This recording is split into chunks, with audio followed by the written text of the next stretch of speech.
আলাইকুম রহমতুল্লাহি ওয়া বারাকাতুহু আলহামদুলিল্লাহ ওয়া সাল্লাতু ওয়াসসালামু আলা মান লা নাবিয়্যা বা'দাহু আউযু বিল্লাহি মিনাশ শাইতানির রাজিম বিসমিল্লাহির রহমানির রহিম বাবু মান হালাম ইয়ামসাহ জাবহাতাহু ওয়া আনফাহু হাত্তা সাল্লাহ। আজকের বক্তব্যের বিষয় হলো সালাত সমাপ্ত হওয়া অবধি যিনি কপাল ও নাকের ধুলাবালি মোছেননি। আমি যে হাদিসটা তেলাওয়াত করেছি সূরা বুখারীর প্রথম খণ্ড পর্ব 10 অধ্যায় 151। কালা আবু আব্দুল্লাহ রাঈতুল হুমাইদ ইয়াহতাসসু বিহাজা হাদিস আন লা ইয়ামসাহ আল জাবহা ফিস সালাহ। আবু আব্দুল্লাহ রহমতুল্লাহ বলেন, আমি হুমাইদি রহমতুল্লাহকে দেখেছি যে সালাত শেষ হবার পূর্বে কপাল না মোছা ব্যাপারে এ হাদিস দিয়ে দলিল পেশ করতেন। দলিল পেশ করতেন।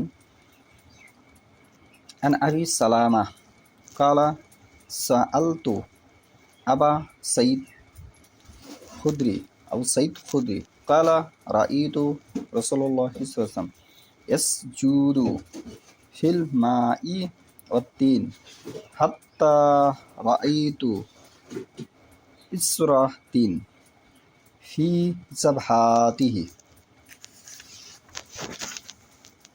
সূরা বুখারী প্রথম খণ্ড হাদিস নম্বর হচ্ছে 836। আবু সালামাহ রাদিয়াল্লাহু হতে বর্ণিত, তিনি বলেন, আমি আবু সাইদ খুদরি রাদিয়াল্লাহু জিজ্ঞাসা করলে তিনি বললেন, আমি রাসূলুল্লাহ সাল্লাল্লাহু আলাইহি ওয়াসাল্লামকে পানি ও কাদার মধ্যে সাজদা করতে দেখেছি, এমন কি তার কপালে কাদামাটির চিহ্ন লেগে থাকতে দেখেছি।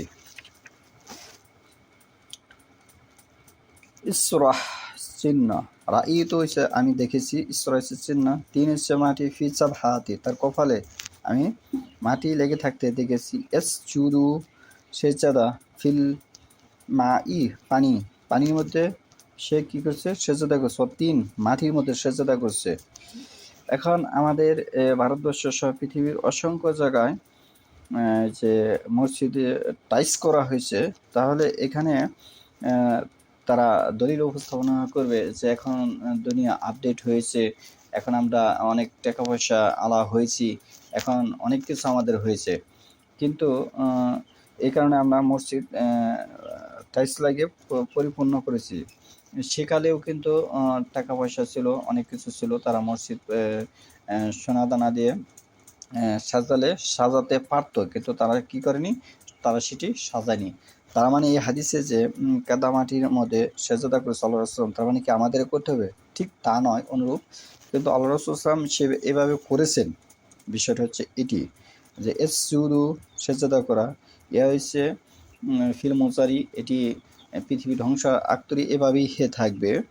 ফিল মা হচ্ছে পানি, ও তিন হচ্ছে মাটি, হাত্তা যে পর্যন্ত না রাআইতু আমি দেখেছি, ইসরা চিহ্ন, তিন মাটির চিহ্ন, ফিল জাবহাতি তার কপালে মাটির চিহ্ন ছিল। এটি সে আনাস রাদিয়াল্লাহু আনহু দেখেছে, এটি সে বর্ণনা করেছে। তাহলে কিছু বিষয় আছে আমাদের, তাদের যেহেতু এটি সুন্নত, এটি রাসূল সাল্লাল্লাহু তরিকা, তার মানে এই বিষয় এটি নয় যে টাইলস আপনি লাগাতে পারবেন না, আপনি লাগাতে পারবেন, কিন্তু এখানে সাজসজ্জার যে বিষয়টা সেটি মসজিদের সাথে সম্পর্কিত বিষয় নয়। এমনভাবে চাকচমক করা যাবে না যেটা ইহুদি এবং খ্রিস্টানদের সাথে আমাদের মিল হয়ে যায়, এরকম কিছু করা যাবে না মসজিদে।